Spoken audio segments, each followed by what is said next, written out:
Hi everyone, welcome back to Chess for Charity. In this video, I'm going to show you a cool puzzle where it's black to move and win. This puzzle can get pretty complicated, so see how far you can find the solution, maybe just 2 moves, 3 moves deep. It's a really cool one and there are a lot of fun variations, so stay tuned. While you're considering the answer here, let me ask you to subscribe if you have not yet already. Half of the income I earn in this channel goes directly to charity, so every like, every subscriber helps me out and helps out charity. Okay, let's start looking here. So the first few moves might be obvious depending on your level, and we'll go from there. So notice that there's a lot of firepower here on this e-file. This pawn on f2 would love to get to f1, but right now there's a rook blocking it, and these two rooks that white have are connected. So your eyes might start to think about how you can dislodge these rooks, and your queen might come to mind and say, well, I could drag this rook away from the defense of this pawn if I sacrifice the queen. Now, if you're thinking that, you have a very good sense of puzzle and intuition, like that very good puzzle solver sense, because that is the first move. But hopefully you see the sequence that led to that, right? You want to move this pawn. If you do something like this, although that looks tempting, they don't actually have to really engage with that. You're not threatening to take. They could just play rook c1, for example, the computer is saying, and you can't really take. If you take, then what happens here? Rook takes f1, and the advantage is gone. The computer is saying black is much worse. So just to show the idea. And similarly, if they play rook c1, and you take here, you can play bishop takes, right? That's why they played rook c1. Okay. So the reason I'm mentioning that is the first move is giving up the queen, right? Dragging this rook away. So let's look at this variation. This kicks it all off. Rook takes a1. Awesome. Now they take, right? What else do they do? Let's go through the examples and the options. They pretty much have to take. If they don't take, you're winning a rook for free. So if you want to like play queen a6 to guard this, like sure, but you can just play queen e1 and black is significantly better. There's not really even a threat. So I think we can kind of go through that variation rather quickly. So you take on the a1 square. You take that rook. Now they take back. What do you do here? Only one move in this position wins. And you're going to find that I say that a couple of times during this video. There are a lot of variations where only one move wins it for black. The move is rook e1. Let's put a great move on that. So it seems kind of obvious the point, right? I'm trying to get some protection here to push this pawn, make a queen, checkmate you on one of these squares. It all makes sense, right? It's all very logical. So what do? Well, if you take me, that sounds like a good idea. Let me ask you, do you take with the rook? Do you take with the pawn? If you take with the rook, let's not forget, this rook has a responsibility, the back rank. So this would hurt. You'd lose the game. So be mindful of the threats. At all times, you have to be aware of your own back rank. So instead of taking with the rook, you'd simply take with the pawn, and you're good, right? There's a lot of stuff happening here. You have an advantage. It's pretty clearly winning for black. So they don't take you. What's the best move for white here?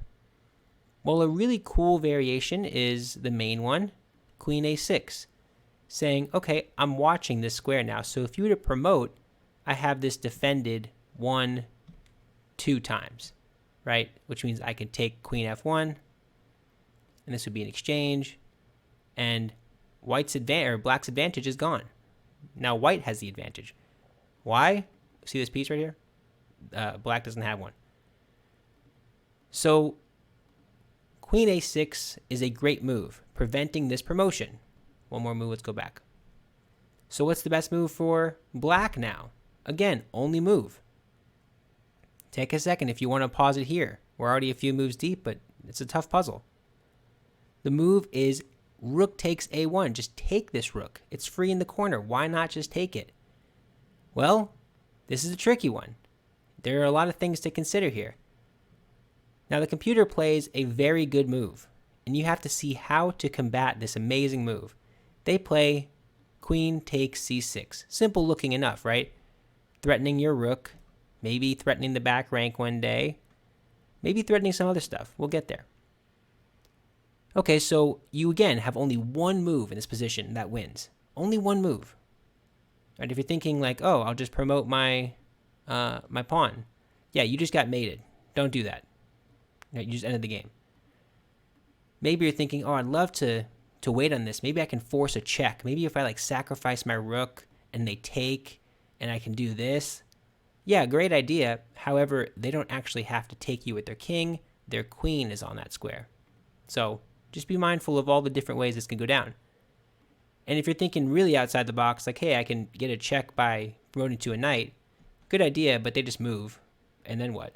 You're still under attack. Am I going to keep getting checked? The computer is saying this is a draw, by the way. Rook e2 is a draw. Crazy variation. So feel free to dig into that one if you'd like.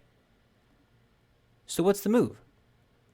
It's not as simple as just moving the rook because, like I said, that would drop the back rank. Well, simply defend it. Right? It looks like a simple move, right? Just go back. And I feel like that sometimes is a hard move for people to find. Just go back, keep everything good, you're fine. Now, one of the main reasons why I wanted to show this puzzle was this. They play Queen f6, and they are threatening some, look at this, g7. They are threatening some serious stuff here. They are threatening a checkmate in 1. So if you promote to a queen, great, you just lost the game. You don't want that.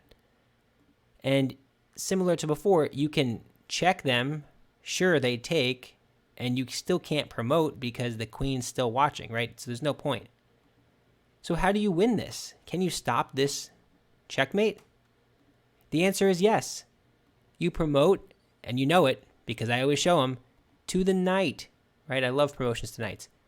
And you have a couple of options, a few options, actually. Some of these are just so cool, so bear with me a second. If you play something like king g1, what would you play? Would you play this way, that way? It doesn't matter if they're both winning, but I just want to show the idea. This is a cool variation. Knight e3, blocking these squares. Well, okay, it's not actually blocking this, but hopefully you get the idea. So if they go to h2, you have this super cool move, which is the whole reason I want to show this variation. You have this nice move of knight g4. What a killer. If they don't take you, then you win the queen. And if they do take you, you have this super nice mate in, 2? 1, 2? Come on, that's amazing. So many amazing variations. I'm too much of a fan. So if they go up the board, that's one of the results. But the real natural thing is to play king g2. And either way, they're pretty much entirely lost at this point. What would you play in this position? How would you finish the job? Knight e3? Knight takes, maybe? Rook check? This rook check? A lot of things. Pick one. So the best way to do it is this rook. Check. Now, they have a couple of options, right? If they go this way, what do? Well, this knight is defending everything so nicely. The knight hits, and where do you go? Here, you get checked. F1 will work. Take this rook. Well, you don't even have to take it. I think you can get away. No, you got to take it. I was thinking maybe there's a faster mate. But yeah, take that first, and then this is going to be a simple win. Okay. I think it's like mate in 3 in that position. So after you check them, what do they do? If they go forward, that's the variation. If they go backwards, well, knight takes g3, and look at these lines. The only thing they can do is interpose, and the only thing you can do is win. Bang and bang. So that's it. This puzzle, going all the way back, you sacrifice your queen. They have to take it. You prepare promoting your f-pawn. They have to react. You take the rook. They're pretty much out of options here, but they're very desperate, so they start looking for kind of tricks, if you want to call them that. Threatening the rook on e8. You protect that rook. Threatening mate on g7. You can't defend the square, but you can make a more important threat, which is check. They have to move, and then you win the game from there. Super, super nice. Hopefully you enjoyed it. I love these puzzles. Just these under promotion puzzles are so cool. And it just shows you there's always a resource. It always feels like there are times where the bishop and the queen and you have nothing to do. There's almost always a fancy resource to save the day. So hopefully you enjoyed it. If you did, like I said, be sure to like, subscribe, all that great stuff. And until next time, bye.